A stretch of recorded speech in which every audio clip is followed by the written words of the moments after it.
Hey guys, what's up? It's Ranzo here. Today we're actually in Sendai, in Miyagi, northern Japan. We're attending an event today that's actually called the Africa That You Don't Know. It's been put on by the African Association of Miyagi.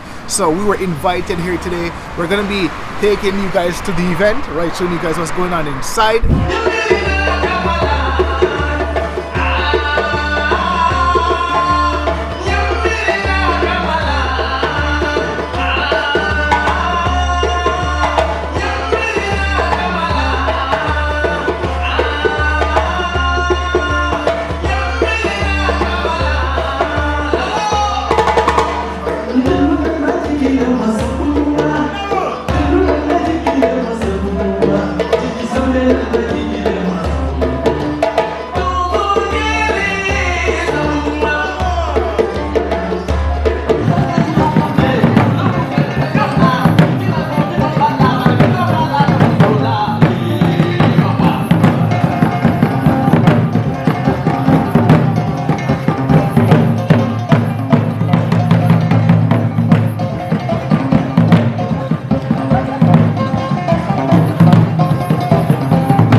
ではかなこさん、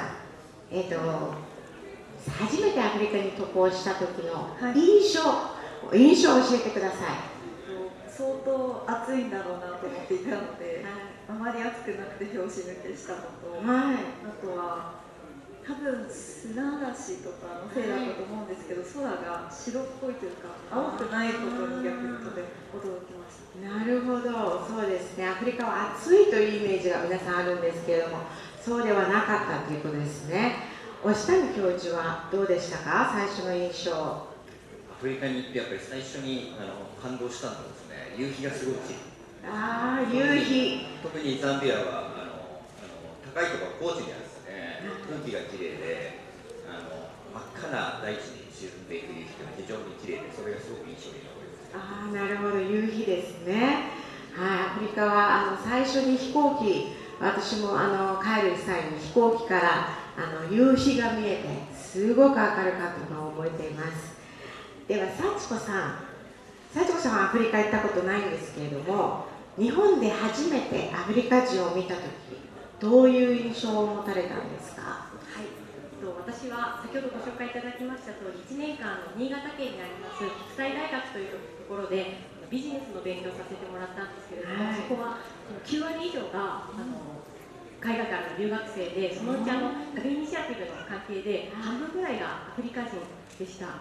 で、最初にキャンパスに到着した時に、今でも覚えてるんですけど、背の高いモロッコ人のモルディーンという方がこっちに向かって歩いてきて、もう私のイメージはもう怖いな、話しかけないでって思ったんですけど、で彼が私が新入生だと知るとですね、いろんな手続きとか近くのコンビニに連れてってくれたりとか、公園に連れてってくれたりとか、友達紹介してくれたりということで、最初怖いなと思ってたんですけど、すごい話してみてフレンドリーで優しいなっていう印象を最初の日に、受けました。なるほど、怖いから優しいに変わっていったということなんですね。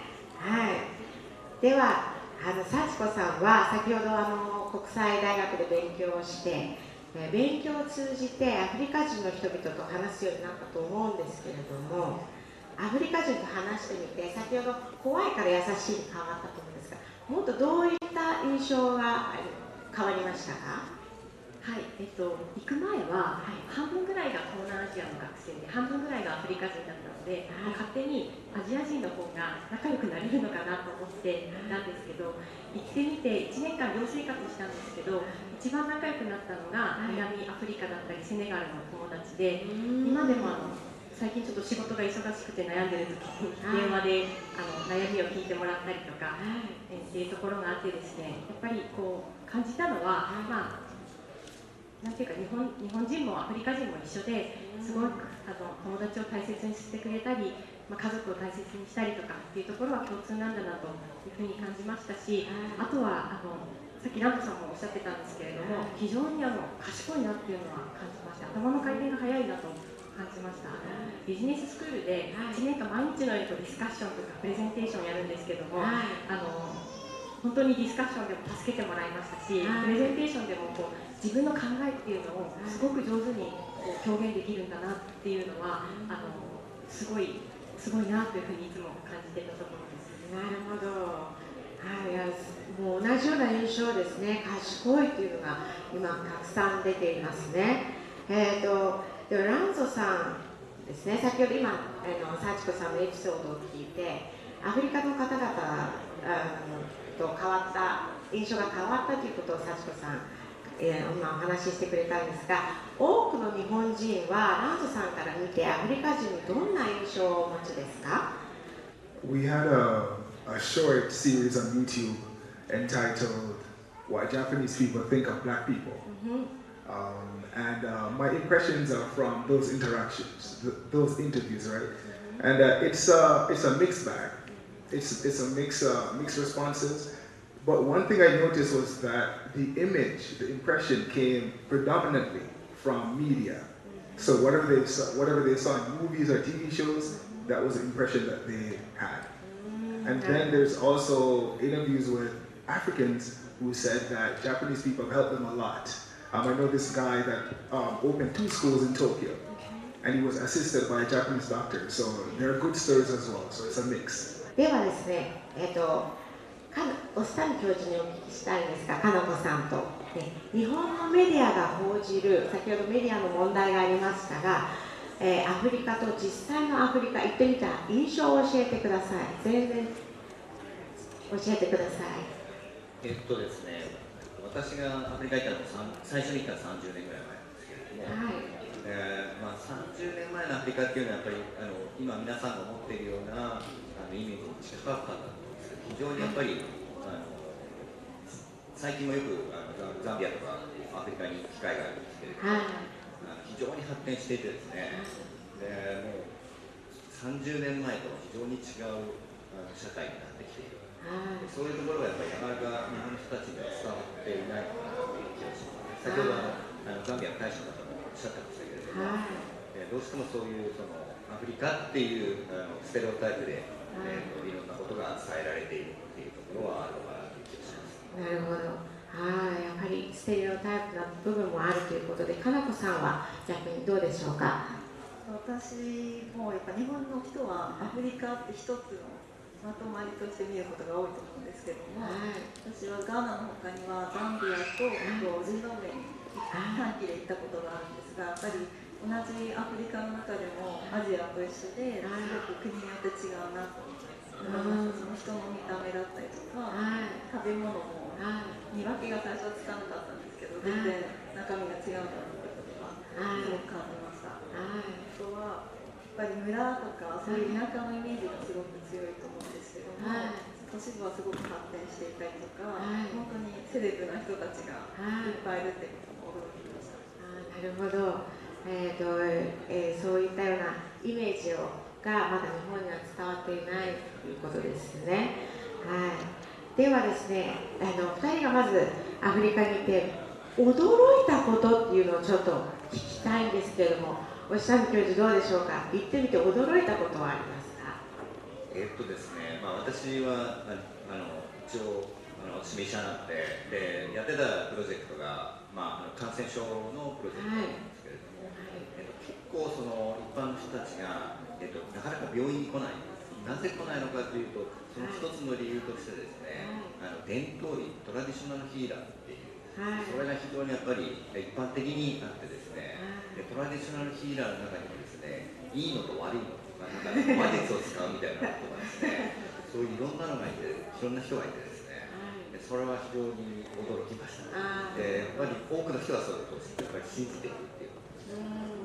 そうですね。多分28年前というのは多分そういうのがすごく多かったんではないかなと思います。そうですね。で、かなこさんはどうですか？驚いたことっていうのは？私私のそのガーナで活動していた時の活動先がかやぶき屋根だったり土壁だったり、電気も水道も通ってないような村によく通っていたんですけども、そういうところの人もスマートフォンを持っていて使いこなしていたというか、電気がないのに持っているってこともすごく最初不思議だったんですけど、隣町まで3日に一度行って充電して使っていたりとかそういうことがまず驚いて、あとは食べ物もお米とかあまり食べてるイメージがなかったので、そういうものが主食の一つだったり、あとオクラもなんとなく日本とか、日本のものではないと思うんですけど、そっちのイメージがすごくあったので、そういうのを食べてるってことも驚いてました。あとは田舎の村とか町でお水を探してもなかなか売ってないんですけども、コカ・コーラだけはどこに行ってもコカ・コーラ売っていて、それも驚きの一つでした。そうですね、今アフリカはですね、モバイル市場が日本よりも発展しているそうで、村でも本当にモバイル、携帯を使っている方がすごく多いそうなんですね。ではランスさんにお聞きいたします。今お二人に聞きましたが、アフリカは発展している部分もありますが、そしてメディアの問題も先ほどありましたけれども、どのようにしたらメディアが正しいアフリカの姿を伝えることができると思いますか？ The first thing is they need to show a balanced image, all right? Not just the negative, but also the positive, which I think is very important. For instance, like myself and other YouTubers, we're not traditional media, but there are things that we're doing to try to show a more balanced image. Like for instance, there's a Ghanaian YouTuber. He's actually traveling through Africa right now, going to each country, filming and showing the world the Africa that you don't see. And you can compare it to see the reality versus the fake or false Africa, or just the negative aspect that is blown out of proportion. ランドさんは、メディアに関わる仕事をしてますが、どういう番組を作るときにどういったことに注意してますか？ The most important thing is to share authentic stories. The truth, the reality, not something that's false. So I ensure that what I'm sharing is correct, authentic, and true. ではですね、かなこさん、今までですね、アフリカについてお話ししてきたんですが、かなこさんは渡航してアフリカから日本に持ってきたいということはありました。これ日本にあったらいいなということありましたか？ガーナの人々は本当に当たり前のように何でも手助けしてくれるっていうのをまず驚いて、日本だったら言葉が通じなさそうだったり、外国人の方だとなかなか自然に助けるって難しいと思うんですけども、本当にそれがみんなそういうふうに迎え入れてくれて、そういう心がすごいなって思ったことと、あとは乗り合いバスとか狭いところで何時間も移動するんですが、その時に本当に隣の人が2人子供抱えてたら自分の膝に1人乗せてあげるとか、そうやってみんなで子育てしているような環境も羨ましいなと思いました。あとは日本人は黒とか茶色とかすごく地味な服を着ると思うんですけども、アフリカの人たちはすごく色とか柄の組み合わせのセンスが素晴らしいなと思って、羨ましいです。ありがとうございます。いや、押谷教授が日本に持っていきたいなと思うアフリカの文化や何かございますか？島ですね。島、何でしょうか？島って原子さんが言ったようにアフリカでもお米も食べるんですけれども、特にザンビアとか東の方はですね、トウモロコシの粉で、作った島って、日本のお餅みたいなちょっともちもちした感じで、それに大体トマトスープに肉とか魚とか入ったのを、かけて食べるんですけど、それは非常に美味しくてですね、大好きなので、それは持ってきたいです。なるほど。島という食べ物ですね。私もですね、実は2011年の震災の時にいたんですけれども、仙台に。その時ガーナでもですね、ガーリといったトウモロコシを乾燥させたものがあるんですね。お湯をかけて食べるんですけれども、これが非常に役に立ってですね、発酵食品なので家にあるだけでもすぐに食べれるっていう、ぜひ島も先生持ってきてください。ぜひ日本にはい、ではかなこさんに幸子さんにお聞きします、ね、今後アフリカ人と、どのような関わりを持っていきたいですか、これから。はい、私はまだ子供がちっちゃいので、なかなかアフリカに行くっていうのはまだ難しいかなと思っています。なので、日本にいるアフリカの方々と交流したりすることで、もっともっとアフリカのことを知りたいなと思いますし、あと仕事を通しても、今電力関係なんですけども、何かアフリカの発展だったりというところに少しでも貢献できたらなというふうに思ってます。ありがとうございます。今後アフリカはどのように成長すると考えますか、押谷教授、どうでしょうか。今日もいろんな話が出ているように、やっぱりアフリカは非常に高いポテンシャルを持っているので、ますますこれから発展していくと思うんですよね。私がそうだったように、皆さんにとってもアフリカって非常に遠いところっていうイメージがあると思うんですけれども、行ってみるとそんなに遠くはないですし、いろいろアフリカの人たちと触れ合っていくと、いろんなことを一緒にできることがたくさんあると思うので、日本人とアフリカの人たちが協力して、アフリカの発展に寄与していけたらというふうに思います。ありがとうございます。かなこさんはどうですか。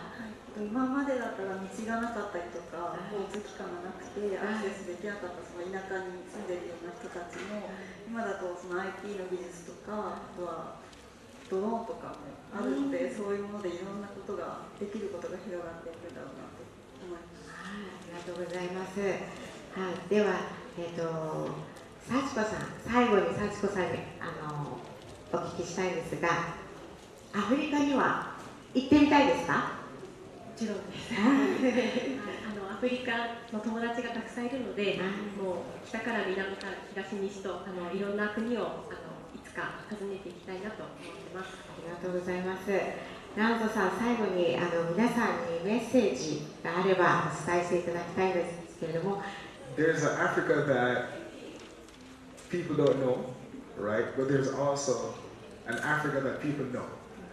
And that Africa is the one that we see the media showcasing, which is largely negative. Tales of war, poverty, all the negative adjectives that you can call to mind, we see. So I think I implore everyone that's here, and even myself too, to go deeper, to find the true Africa. Go and explore, do some research, because the negative images will leave a negative impression even in the young minds, people coming up, right? So we need to do something about that to show more positivity, and investigate and find the truth, and share it. Yeah, thank you. Yes.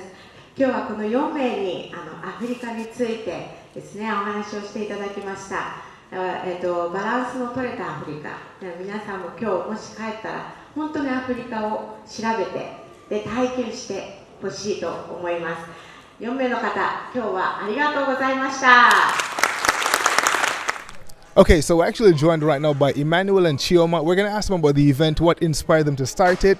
So I'll start with you, Emmanuel. Why did you guys decide to start the event? Yeah, it started 3 years ago. I think the whole idea of AFAM is to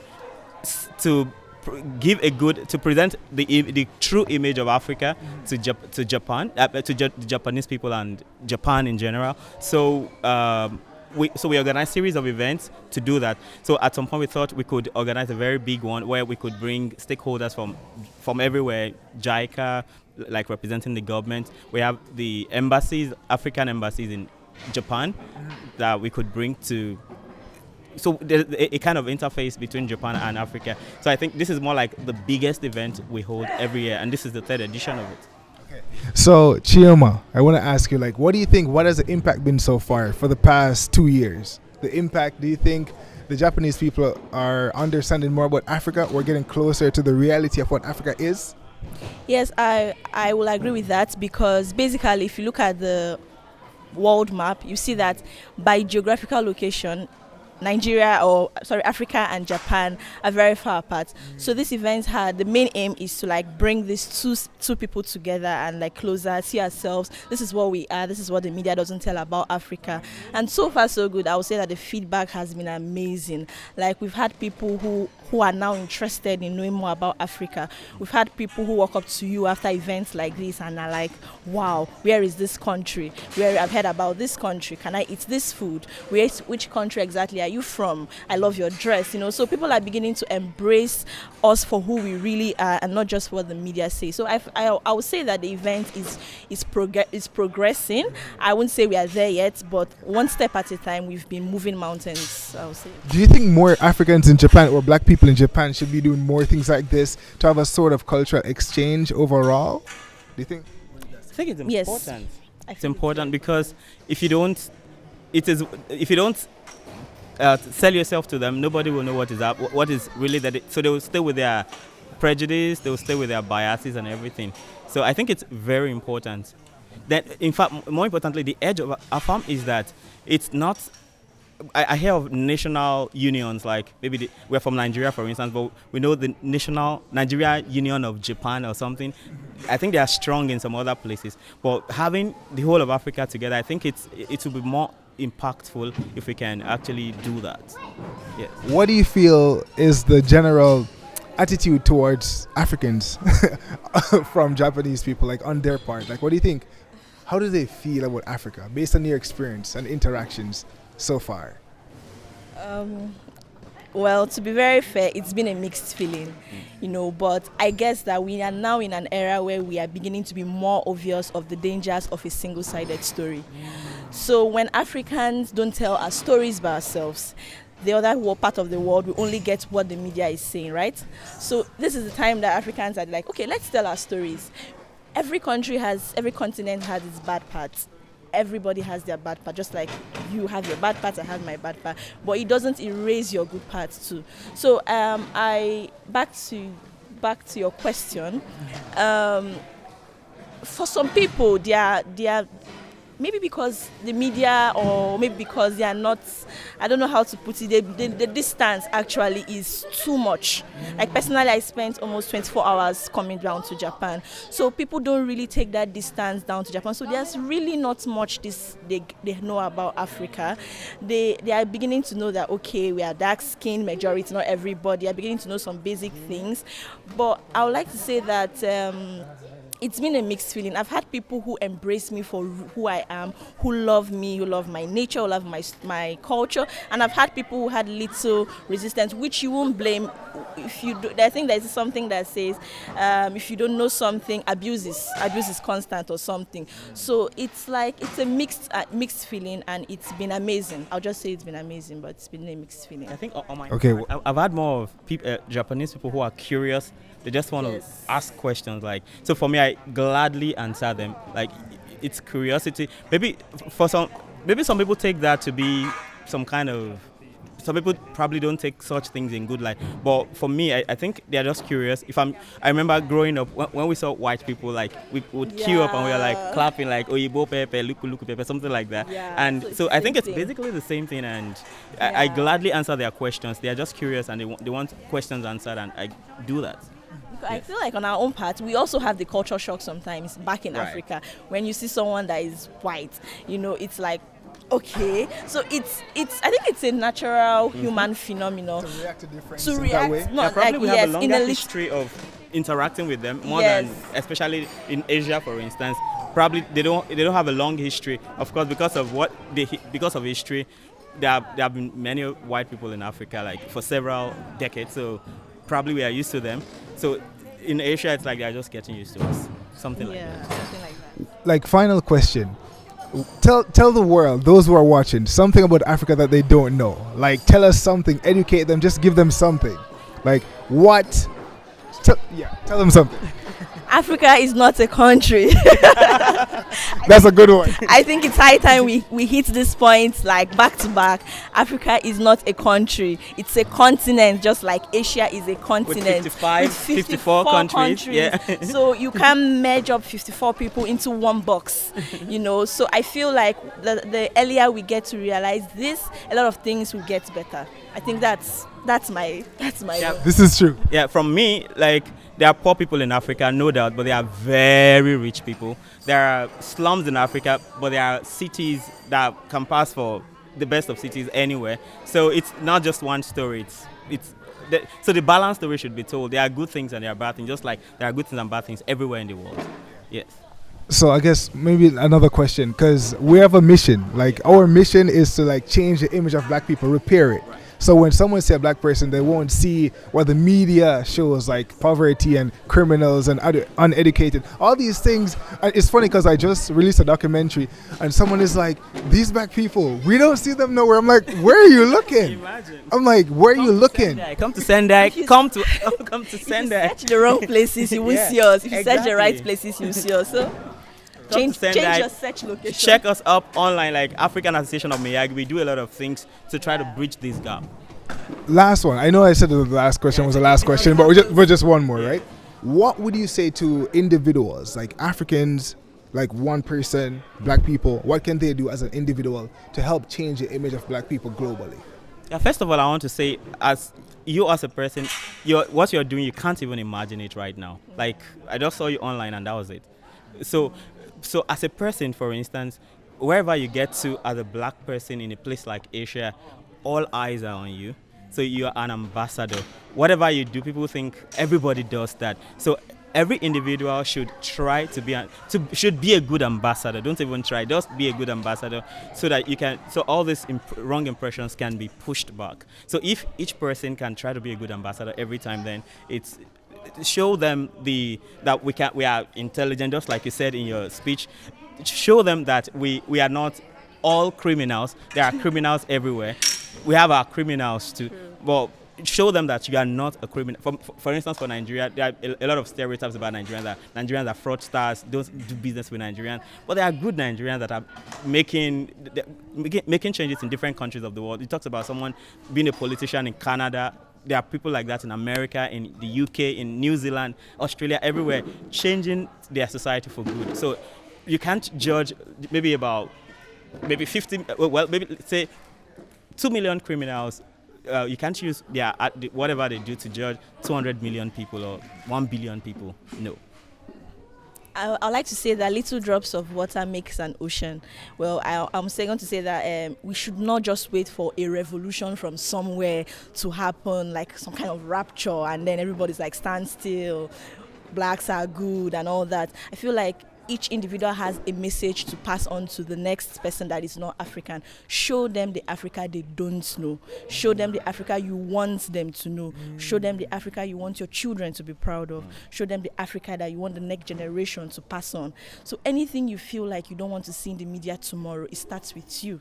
And anything you feel like you want to see in the media tomorrow, it still starts with you. So I feel like together we can do this. Together we can move these mountains. Anywhere you are, any black you see, if you see someone, I see him, I connect with him. If he's doing something wrong, Yeah. So I feel like together we can do this thing. I'm like, this thing you're doing, this is not a good message and all that. So together we can really do this. Amazing, guys. Thank you so much for your time. Thank you so Very well said. I hope you guys are inspired wherever you are watching this thing right now. Please, I implore you, do your part. Just as Chioma said excellently, show them the Africa, show them the part of yourself that you want them to see. Until next time, guys, bye for now. Thank you so much.